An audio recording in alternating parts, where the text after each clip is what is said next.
Evet Şener Bey, buradaki salıncaklar gördüğün gibi ücretsiz. Bu konuda ne düşünüyorsun? Çok güzel ya. O da o şekilde. Türkiye'de olsa kaç lira isterler bu salıncağı?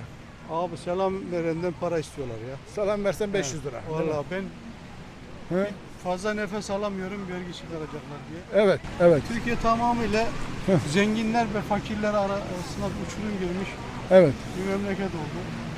evet. Vergilerle milleti eze ama çok gelir adaletsizliği var. Aynen. Ondan sonra gelir adaletsizliği yüksek maaş alanlar alttakilerini hani böyle portakalı koyarsın böyle presede sıkarsın ya. Aynen, evet, Limon gibi diyordu bundan 30 sene önce İnönü. evet. Şimdi İnönü doğru söylüyormuş demek ki. Tam 30 sene önce söylüyordu. Sizi sıkar bunlar limon gibi diyordu. Şimdi posamızı bile vergiye tabi tuttular abi. Çok güzel.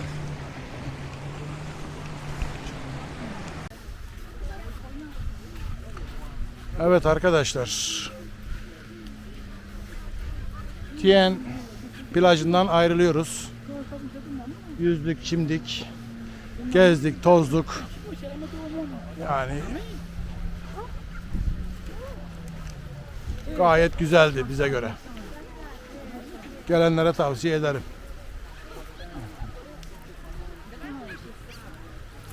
Şu anda saat 17. Yerel saat 17. Son tekne 18'de olduğu için biz tekneye gidiyoruz. Pattaya'ya dönmek için.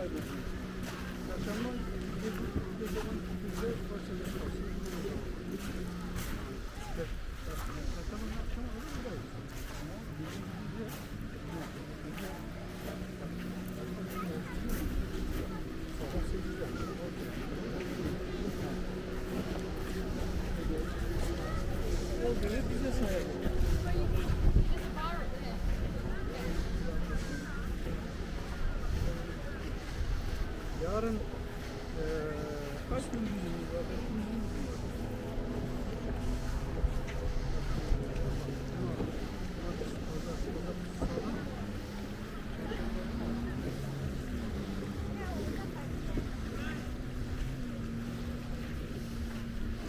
Emekçi arkadaşlarımız çalışıyor. Tayland'da hayat güllük gülistanlık değil. Ağır işlerde çalışan çok insan var.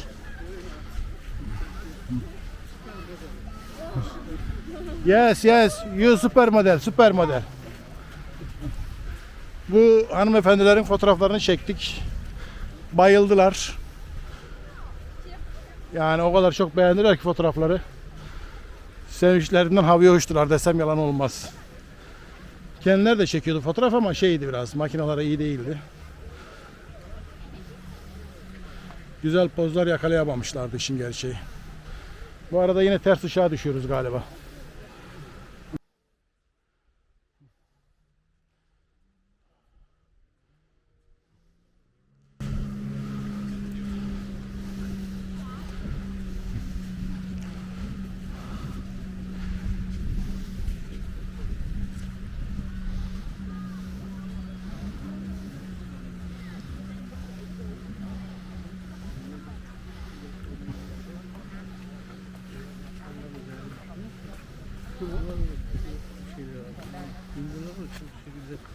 Kafasını böyle yaparlar.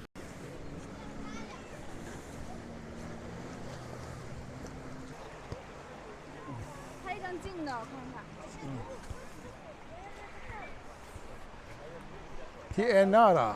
Yazılışı Tienara'ymış. Biz Tien plaj diyoruz ama Tienara yazıyor.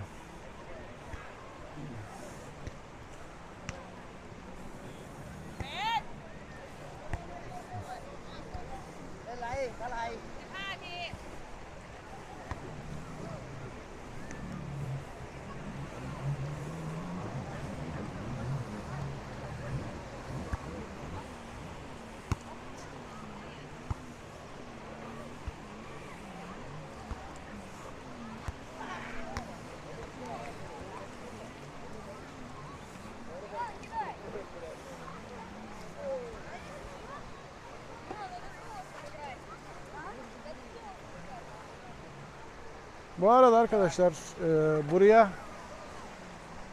Türkiye'den gelmenin pek çok yolu var. En uygunu Türkmenistan hava yollarıdır. Ve hizmeti, uçakları çok kaliteli. Ben daha önceki gelişimde Türkmenistan hava yoluyla geldim. 525 dolardı yani gel ve git şeklinde. Bu gelişimde Etihad hava yollarıyla geldim. Ondan da memnun kaldım. Abu Dhabi'den aktarma yaptık. 1,5 saat aktarma beklemesi vardı. Ki zaten anca diğer uçağa gidiyorsunuz. Yani kapıyı ara bul derken bakıyorsunuz 1 saat zaten geçmiş.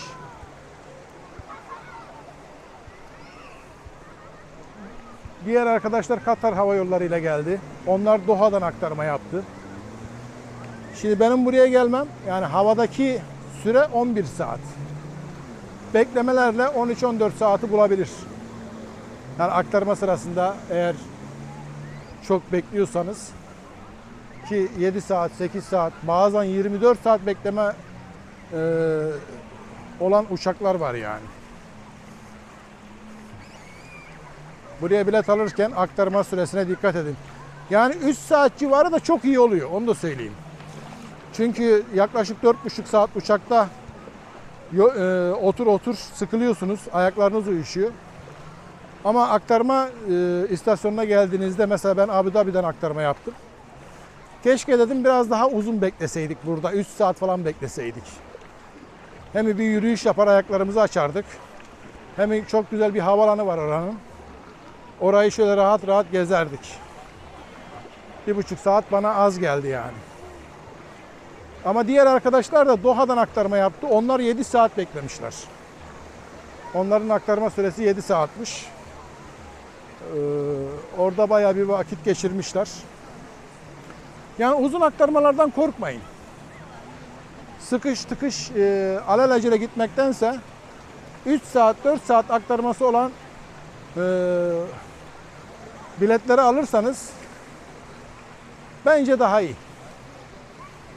En azından bir yürürsünüz.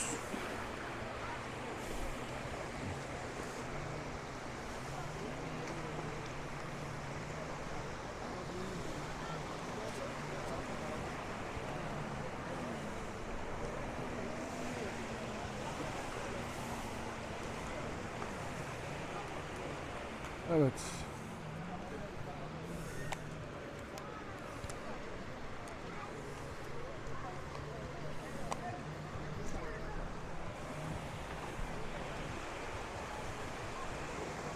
Mümkün olduğunca görüntüyü kesmeden çekim yapıyorum. O şekilde daha iyi olduğunu düşünüyorum.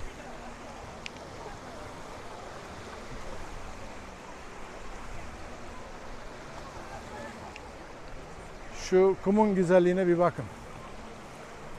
Helva gibi, un gibi. Yani bunu siz de hissedebiliyordursunuz.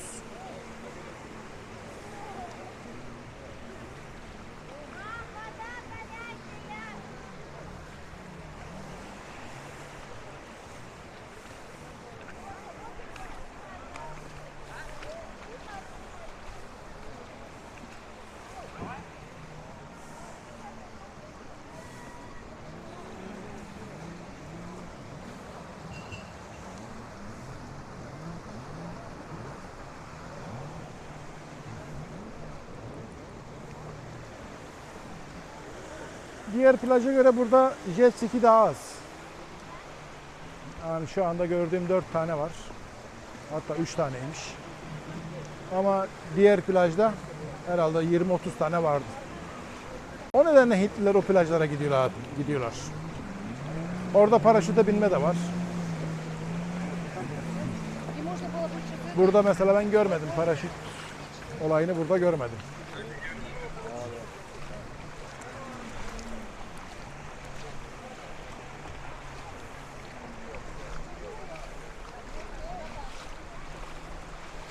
İnsanlar fotoğraf çektiriyor. Instagram'a koyacaklar. Sosyal medya önemli. Nasıl ki ben bu videoyu YouTube'a koyacağım. Onlar da Instagram'a koyup efendim çevre yapacaklar. Öyle söyleyeyim. Bu arada kanalıma abone olursanız sevinirim arkadaşlar. Yani abone olmakla bir şey kaybetmezsiniz. Benim elimde şu anda yüzlerce video var. Onları yavaş yavaş yükleyeceğim. Sadece Tayland değil. İtalya, İspanya, Viyana, Barcelona, Malaga, Almanya. Onları yavaş yavaş yüklerim. Acelem yok. Abone olursanız faydasını görürsünüz.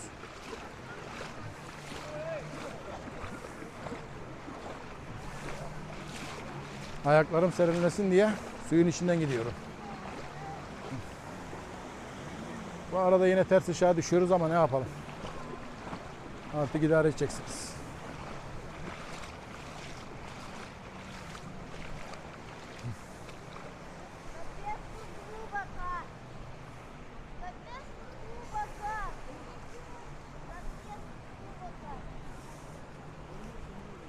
Bakın şurada ileride salıncağa biniyor. Millet fotoğraf çektiriyor.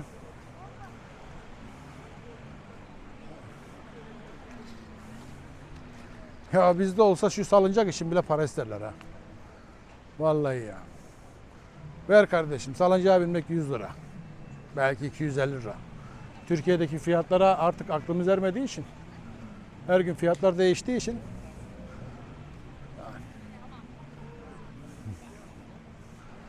bak 3 burada var salıncak. 2 de şuradaki ağaçta var. 5 tane salıncak kurmuşlar. Millet fotoğraf çektiriyor, sallanıyor. Eğleniyor ya. Kimse gelip de para istiyorum demiyor yani. Verin parasını demiyor. Abi.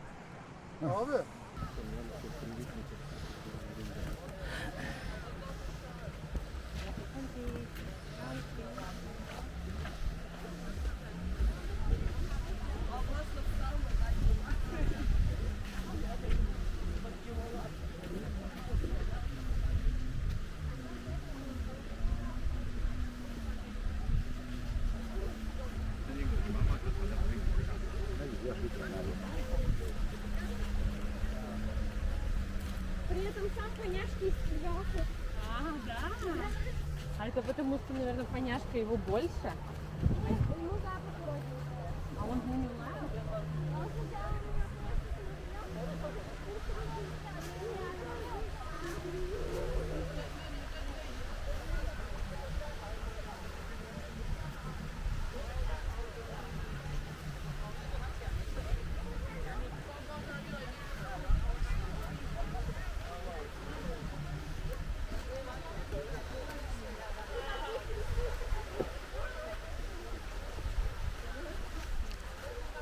Gün batımında fotoğraf çektirmek isteyen turistler artık son anları değerlendiriyorlar. Mesela şurada bir çift var. Dediğim gibi ters aşağı düşüyoruz. Yapacak bir şey yok. Öyle idare etmek lazım. Güneşin yönünü değiştiremiyorum. O kadar daha güçlenmedim.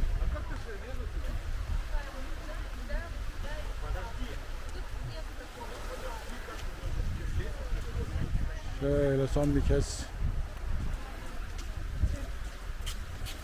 BNB çekeyim.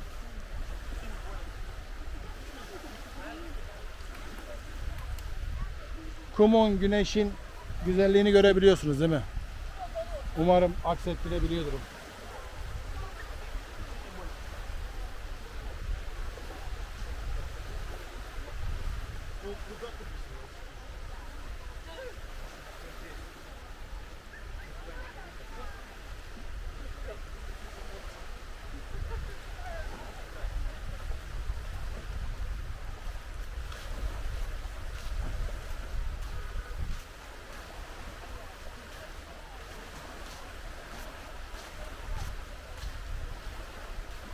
Bizim de sahillerimiz çok güzel de Tayland bir başka yani.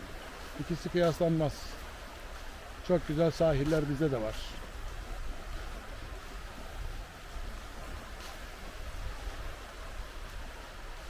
Fakat turist çekemiyoruz.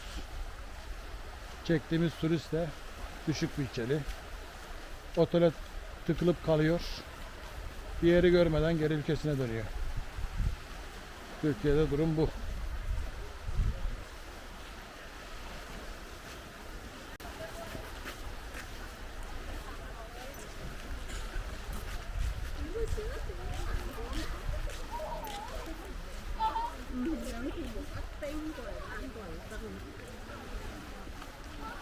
İmkanı olan arkadaşlar hayatlarında bir defa buraya gelmeli bence. Unutmayın arkadaşlar, insan zekasını gezmek kadar hiçbir şey geliştiremez. Gezmek insan zekasını, insan kültürünü, insan gelişimini çok geliştirir. İmkanınız olduğu sürece gezin. Özellikle başka ülkelere gitmeye çalışın. Her şey Türkiye'deki insanların yaşadığı gibi değil. Bize anlatıldığı gibi değil.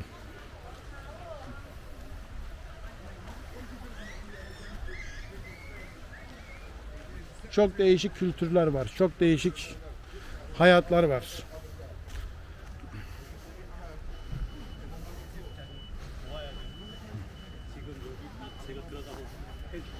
네 번째 해수욕장이 더 좋아야 되는데.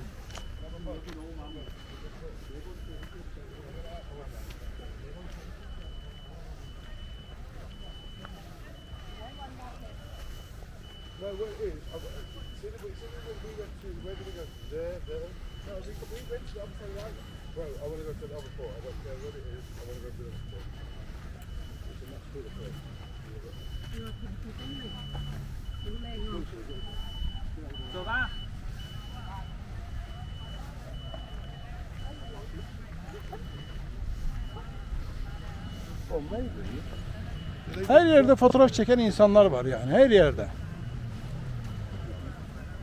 İnsanlar buraya gelince her anlarını, her saniyelerini çekmek istiyorlar. Biz de öyleyiz. Biz de farklı değiliz yani.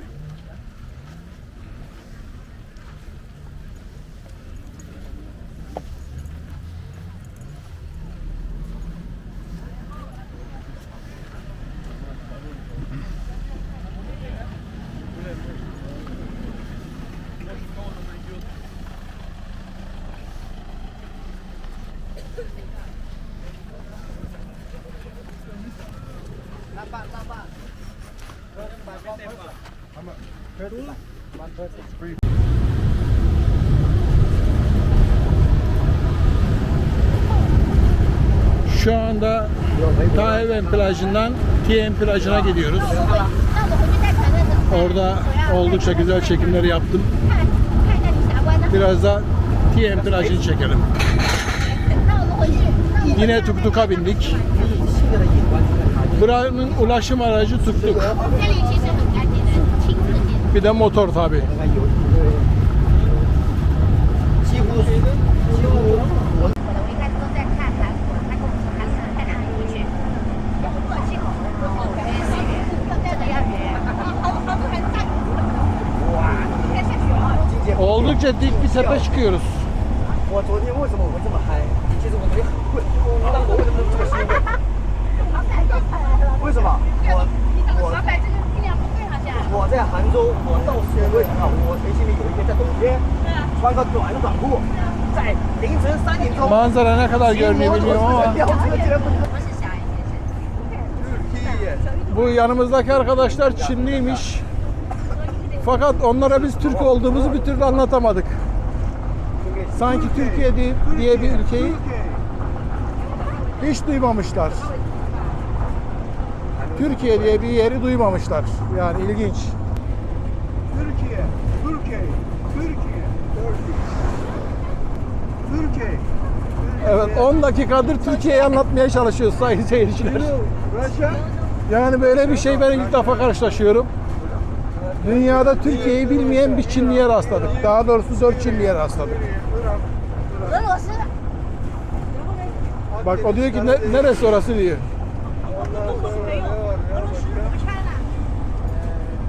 Antalya'yı bilmeli ya. İstanbul'u bilmeleri lazım ya da Antalya'yı ya. Ya İstanbul'u bilmeyen mi var dünyada ya?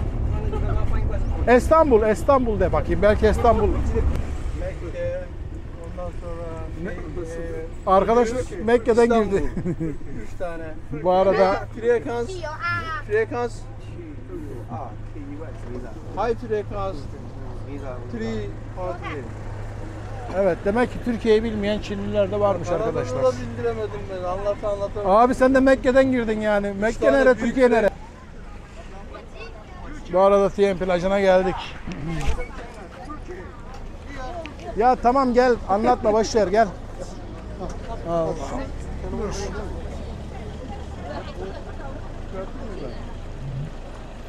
Evet. Evet Şener Bey. Türkiye'yi anlatamadın o arkadaşlara. Bu konuda ne düşünüyorsun? Ya bunlar bizden cahilmiş abi ya. Ya bilmiyorum yani ben de ilk defa rastladım yani.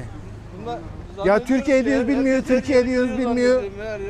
Türkiye diyoruz bilmiyor. Biz de Türkiye'de çocuğundan yaşlısına kime sorarsan sor Çin'i bilmez mi abi? Bilir tabi. Öyle mi değil mi? Tabi. Bırak Çin'i, Rusya'yı bilir mi bilmez mi? Bilir tabi. Bırak orayı, İtalya'yı bilir mi bilmez mi? Ya her Bak, yeri bir bilir ya. Çinli'nin de Türkiye bilmemesi cahilliğine vereceksin abi. Gerçekten cahilinde yani. Bizle alakası yok ki abi, ne alakası? Evet. Taşlı, çakıllı yollardan gidiyoruz.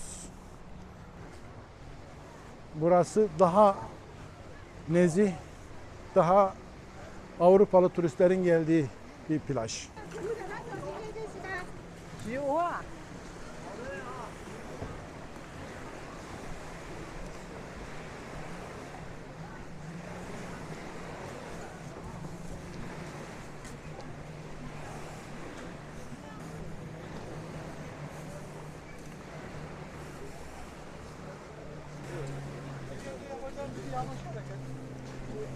Tabii. Geçen sene de benim Evet. Özellikle o tahta köprüden geçerken bastığın yere çok dikkat edeceksin. Birkaç basamağı da kırılmış zaten.